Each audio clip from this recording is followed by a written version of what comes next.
Today, the world is connected through multimedia and influenced by all sorts of powerful images, words, and sounds.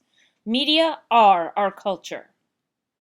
My name is Erica Smith, and I want to talk about media literacy in the classroom. In 2006, 158.6 billion texts were sent in the United States.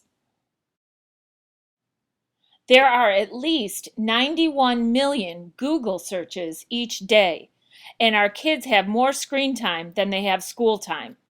You shouldn't have to wait until you go to college to learn how to critically analyze the media. You should be able to start learning that in 4th grade or in 7th grade or in 10th grade. Today we're going to focus on media literacy, what it is, what it isn't, and how to incorporate it into our classrooms. First, let's take a look at what it is. Media literacy is education for life in a global media world. Families, schools, and the community share the responsibility for preparing kids to live in a global culture. Informed inquiry. Media literacy helps kids get an empowering set of navigational skills. It is an alternative to censorship of media. The ultimate goal is not to censor or blame the media, but instead to make wise choices. It is an essential and empowering life skill. Media literacy empowers people to make good decisions. Media literacy inspires critical thinking. Students become both critical thinkers and creative producers.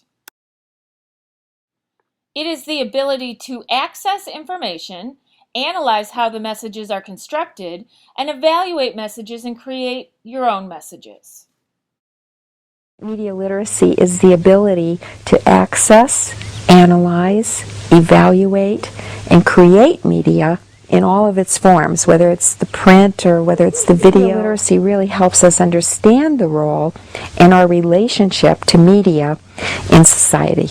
And that's a really important skill for citizenship and for being a wise consumer, as well as a responsible producer. Now that we know what it is, let's talk about what it is not. It is not media bashing, but it does sometimes involve criticizing the media. It is not merely producing media, but it should include media production.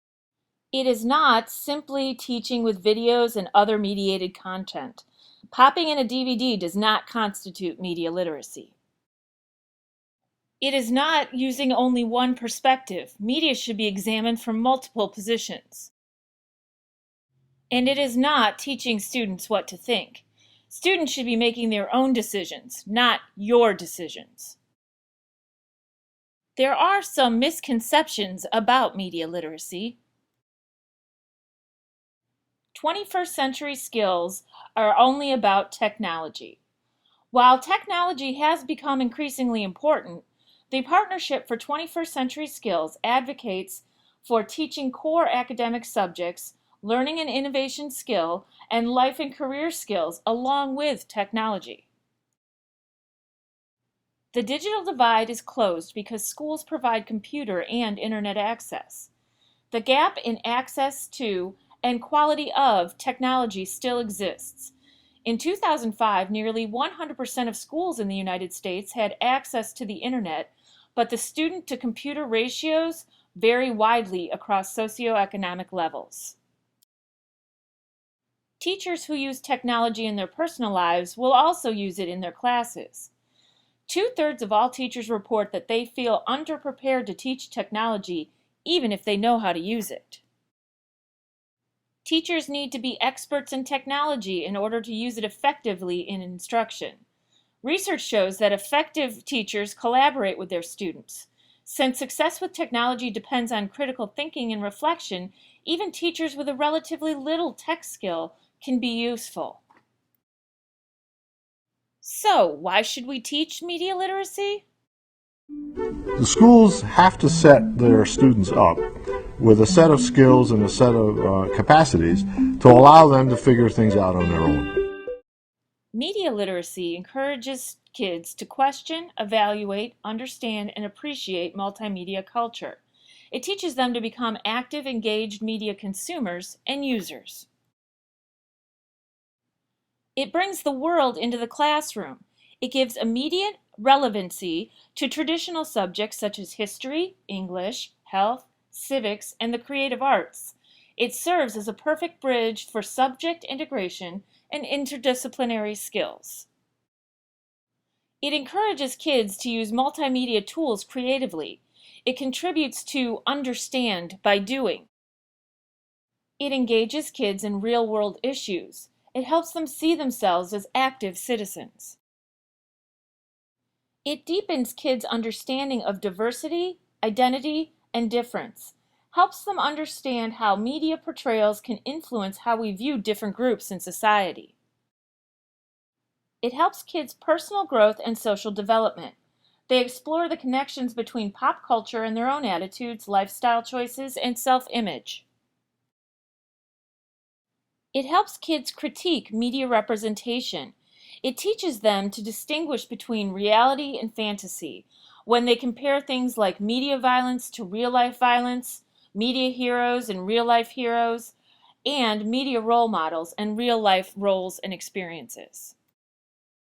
There's a few things you need to know if you're going to teach media literacy. Media are constructions. They are created by people who make conscious and unconscious decisions about what to include, what to leave out, and how to present what is included. Audiences negotiate meaning. They can take away different meanings from the same product. Age, gender, race, and social status affect interpretation.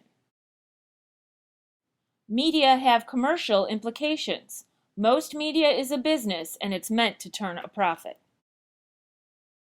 Media have social and political implications.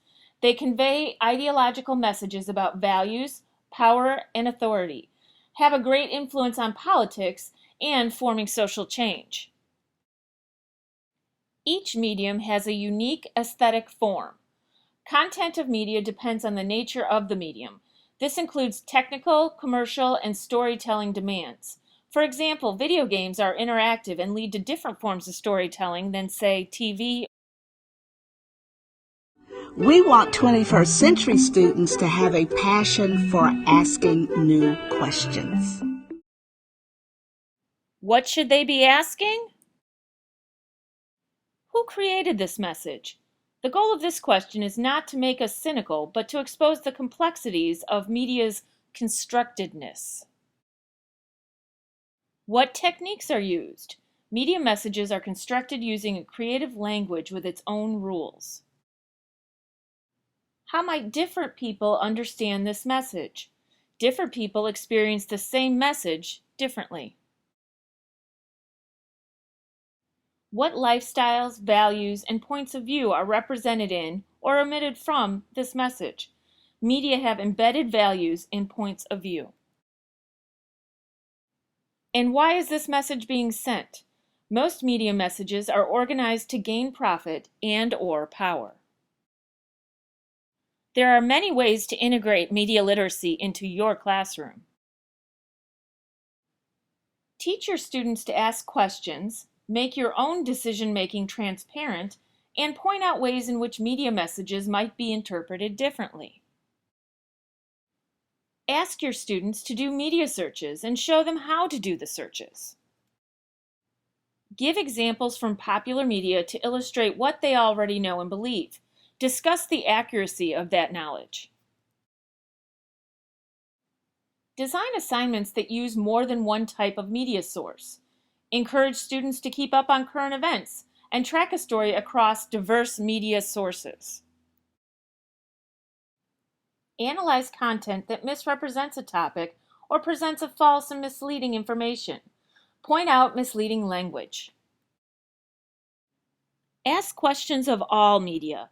Help students distinguish between fiction and nonfiction. Discuss the strengths and weaknesses of different media. Help students assess accuracy in reporting. Use print media to practice reading and comprehension skills. Foster computer skills with multimedia projects. Encourage your students to design and produce media. Have students summarize their knowledge about a topic in a final report and ask, what do you know, what do you want to learn, and what did you learn? Find collaborative possibilities with community groups. Have your students offer their own production assistance. As you teach media literacy, there are a few essential questions that you might want to ask yourself.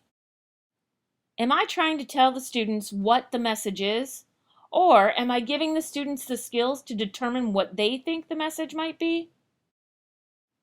Have I let my students know that I'm open to accepting their interpretation, as long as it's well substantiated, or have I conveyed the message that my interpretation is the only correct view? At the end of the lesson, are students more likely to be more analytical or more cynical? Successful media education results not so much from what is taught as how it is taught. Every student in the 21st century needs to be able to critically think, problem solve, collaborate, communicate, innovate, be globally aware, be self-directed, and be technology literate. Those are the new outcomes of the 21st century. Awareness. Students participate in an activity that leads to observations and personal connections. It's where they say, "Oh, I've never thought of that before." Analysis. Students have time to figure out how an issue came to be. Avoid why questions. They just lead to speculation.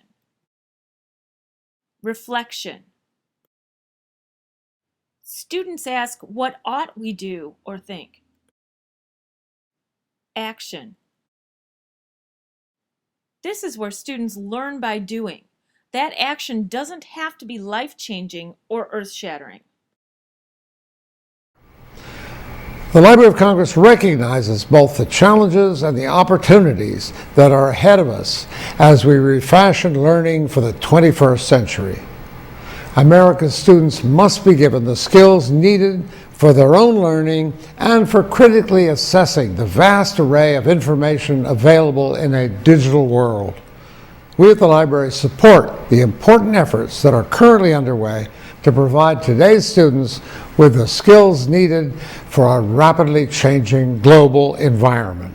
So teachers, first and foremost, have to have those 21st century skills in order to model them. Our goal as teachers is to produce a media literate person. By incorporating some of these very simple techniques along with our current curriculum, our students will be more prepared for the world. We want them to be able to use media wisely and effectively, engage in critical thinking, evaluate credibility, understand the power of media, appreciate multiple perspectives, and express himself clearly and creatively.